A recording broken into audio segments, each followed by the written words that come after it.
first heard the word expat, I had no idea what it was. I'd hear it for around 6 months to a year until I actually knew what it was.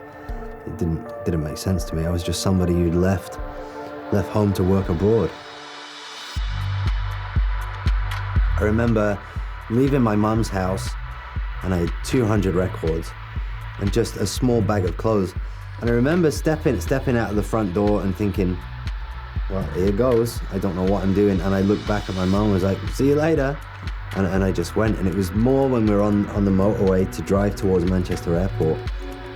That's when it started to sink in, like the unknown. Like, I have no idea what I'm doing.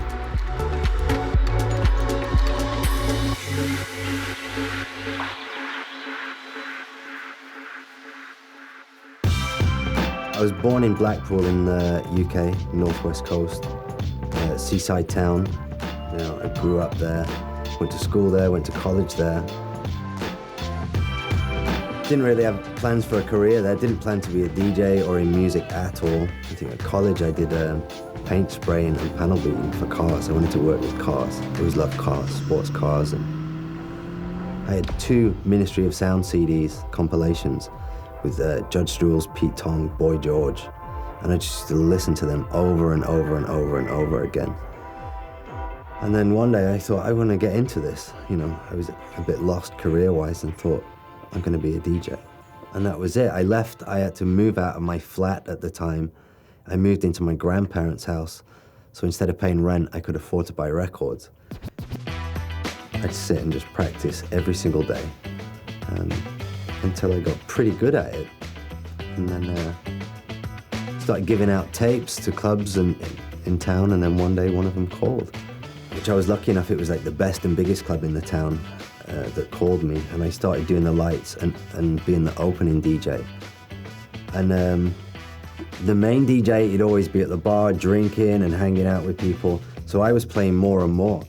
And on one particular night, the club was full and I was playing, I think I'd just turned 19. We had no CDJs or no MP3s back then. I've got bags of records, there's vinyl everywhere. And I'm playing and the place is going off, it's amazing. And there's 2 guys stood next to the booth that they look like they don't fit in the club. They're a bit older. One of them waves me over and I think, what's this? This guy's gonna want a request or something. I'm not gonna have music they want.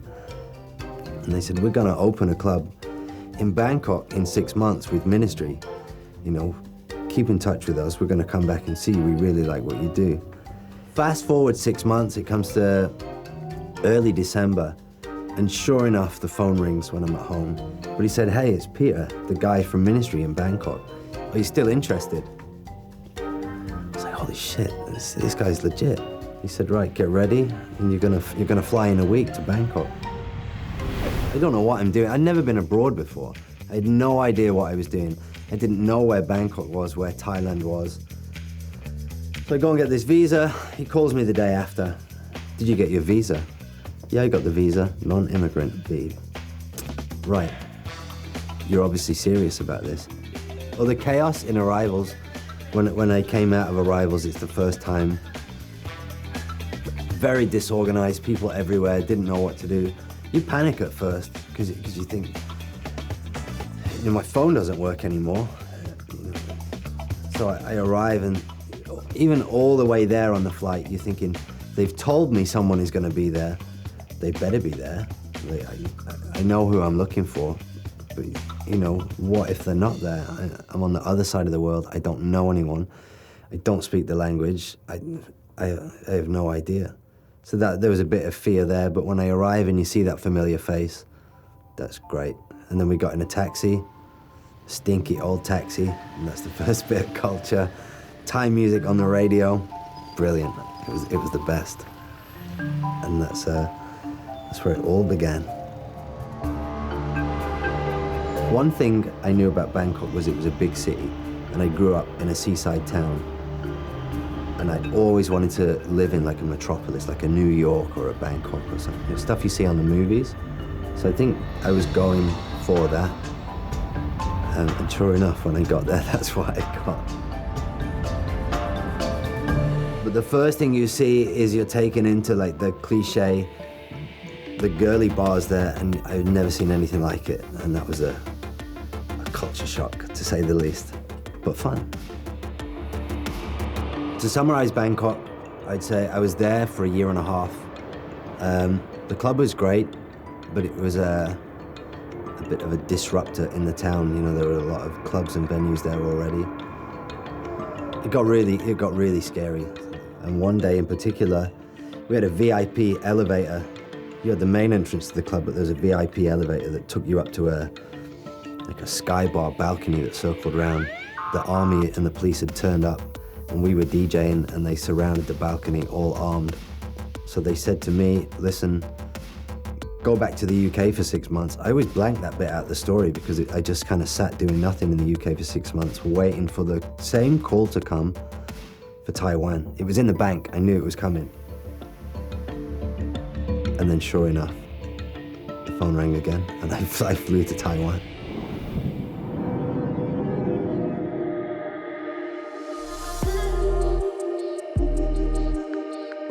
Taiwan was pretty much the same. We opened a club, bigger, better.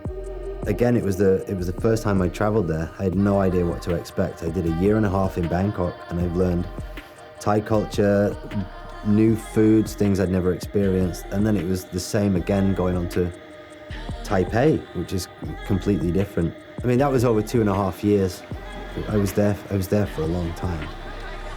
There were so many stories, but pretty much the same. Late nights, very intoxicated, early mornings, lots of nasty stories. It was fun.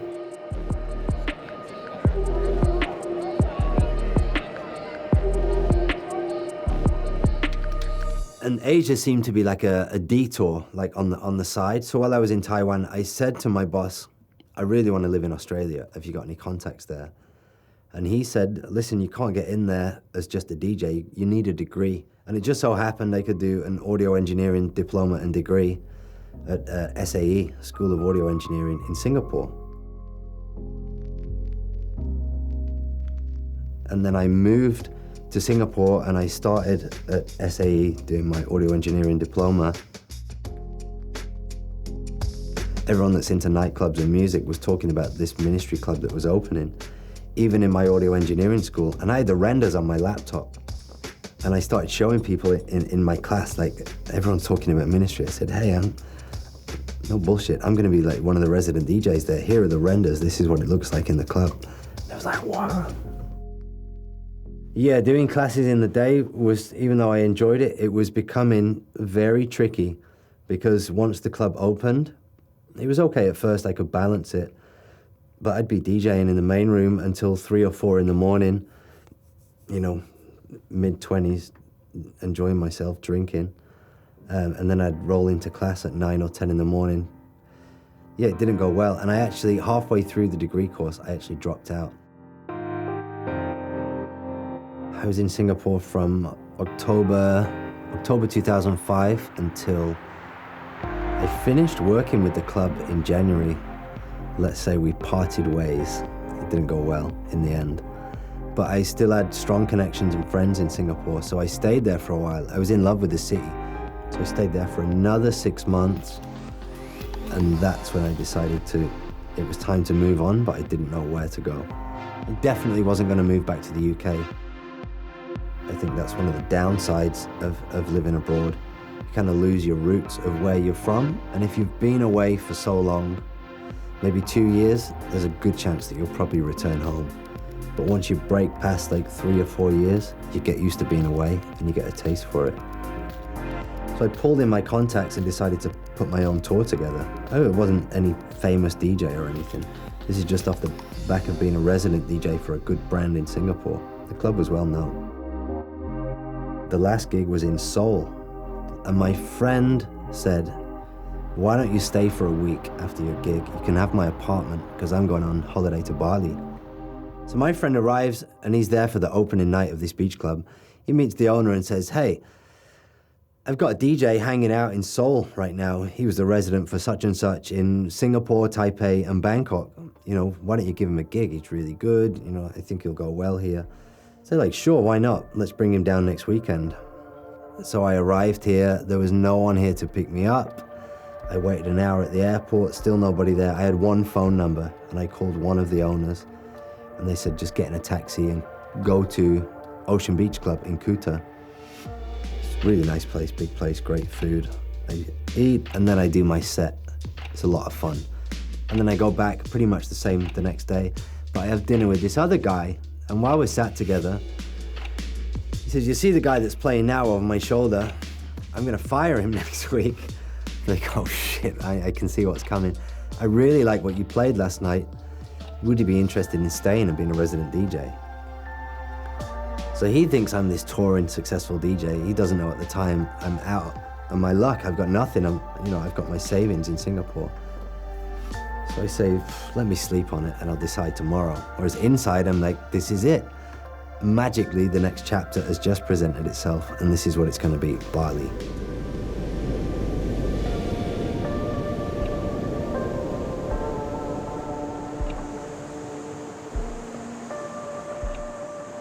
That was for a year and a half.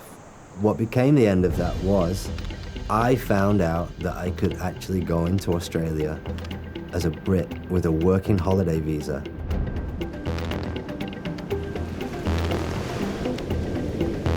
All this time, I'm very good friends with a very successful DJ called Sébastien Léger, French guy. So he called and said, how are you enjoying Australia? And I said, to be honest, it's a real struggle. I'm not enjoying it. It was my dream to live here. He's laughing on the other end of the phone. I told you so. Listen, why don't you just move to Amsterdam? Come and be my tour manager, live with me, and travel the world. Not a bad offer, right? So I get a taste of what it's like to tour every weekend, and we did tour every weekend. We go to first flight from Amsterdam to Paris. We do Paris that night. The next morning we might connect to Belgium, do another gig there, and then it might be fly from Belgium that morning to Barcelona and then connect, or Madrid, and then connect to Ibiza, and then the next day out and then back to Amsterdam. That's just one weekend. And at the end of the 12 months, we'd go to do another Australia tour, and I packed all my bags in Amsterdam and checked them in at the airport before we meet at the airport. It's weird when you're friends and you're gonna quit, and I didn't want to quit and get stuck in Amsterdam because the flights were paid for to go to Australia. So it was gonna get me back to this side of the world. So I checked all my stuff in. We were like KLM Platinum by then. We'd done so many flights in that short space of time, which is always fun boarding because you've got all the business guys that are there in suits and they get priority boarding. But then these two scruffy DJs are always first on the plane because they get priority boarding, like KLM Platinum. Everyone's looking at, who are these guys? We fly back to Australia via Bangkok, and when we land, he's got his backpack, and then he says, why are you waiting for your check-in luggage? I said, oh, I checked some stuff in, and when he sees all my stuff come off the belt, he says, you're not going back, are you? I'm like, no, I'm done. I can't keep up with the pace of this, it's ruining me. So we did the second Australia tour, and then once that was finished, we said goodbye. What are you gonna do? I said, I've already called Bali, I'm going back to Bali. I fucking knew you'd do it, I knew you'd do that. And I flew back to Bali again.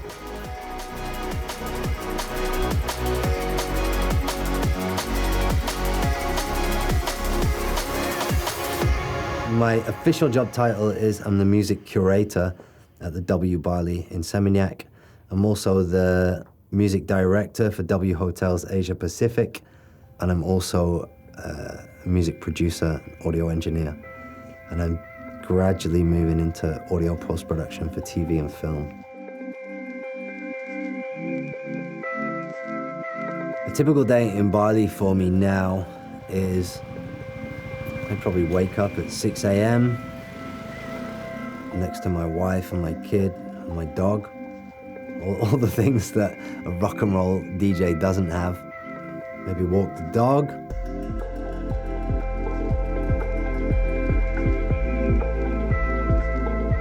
Grab myself a coffee, and then I'll get ready I do a lot of jiu-jitsu.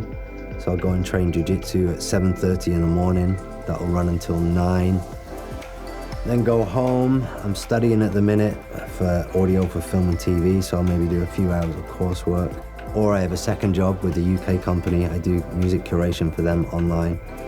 Then hang out with the family for a couple of hours, and then it's time to come to W and DJ sunset until dinner time. But pre-COVID, I'd be in the studio where we are now at maybe 9 or 10 in the morning to either run a recording session or talk to agents and artists and DJs from around the world to set up events that were maybe 2 or 3 months in advance, plan the event calendar. When I want to get away from everything, away from all the noise, and even get away from the beaches and like the hot temperatures, we travel north of Bali, maybe an hour and a half or 2 hours. We go to like a nice cabin resort that looks out over a lake, and just the family turn off the phones and just unwind. We don't go up there with any sort of plan. We grab some clothes, stuff them in a bag, maybe buy some food from around town to cook up there. Then we just run away up to the mountains, an area called Badugal. I like it a lot. We rent the cabin when we go up there, but we feel like it's ours. And I'm gonna buy somewhere up there or build somewhere, and that'll be the home. It's gonna be the best recording studio on the island where people fly in to use.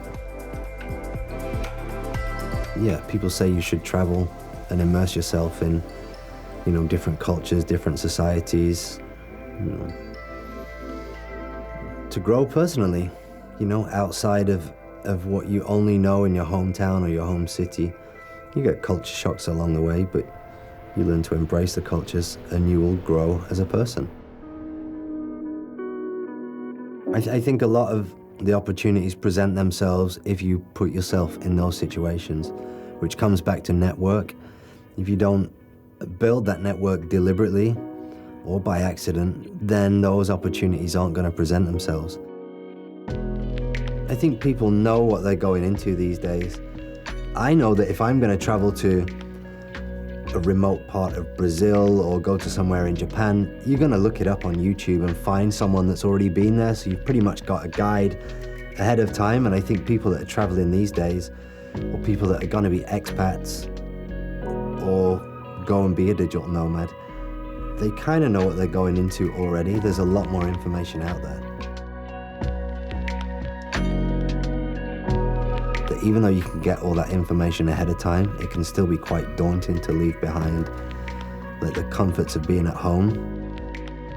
Maybe there'll be like a digital nomad trail in the future where you go and work away from home, but at the same time you do your work remotely and travel at the same time through those countries. Countries are talking about digital nomad visas now, where you can enter and work for 6 months. Being an expat can be a lonely experience at first. Some people don't want to meet new people. They're going away to be an expat, maybe to get away and have, some sort of solitude or work alone or to be able to focus. What if you're a music producer or a writer, you're going to write a book or a novel or something? Maybe you want to travel abroad and spend some time alone to focus on a creative project. I think the takeaway from all of this is you've got to just throw yourself into it. You might get some scars and some scrapes on the way, but generally, things are going to work out. You're going to meet good people, and good people like to help other good people. And from that, your network will grow and you'll thrive as an expat. That's the life abroad. Yeah, take a chance, move away, see how it goes. Open yourself up to opportunities. Say yes to things. Most of the big opportunities and big moves you make in your life, there's always some sort of fear or the unknown. And generally people that make that leap and move abroad to live the expat life, it'll work out well. Or most of the stories you hear are generally pretty good. Even after this conversation and encouraging people to take the leap and travel or take their expat contract or become an expat, whatever you want to call it, your experience might work out, it might not. I've been very fortunate. It wasn't all plain sailing to get where I am. You're gonna get hiccups in life, even back where you come from. So you may as well travel and go through the same experiences around the world than you would in your hometown or your home city. Everyone has their ups and downs. It's just nicer to be down in the sunshine.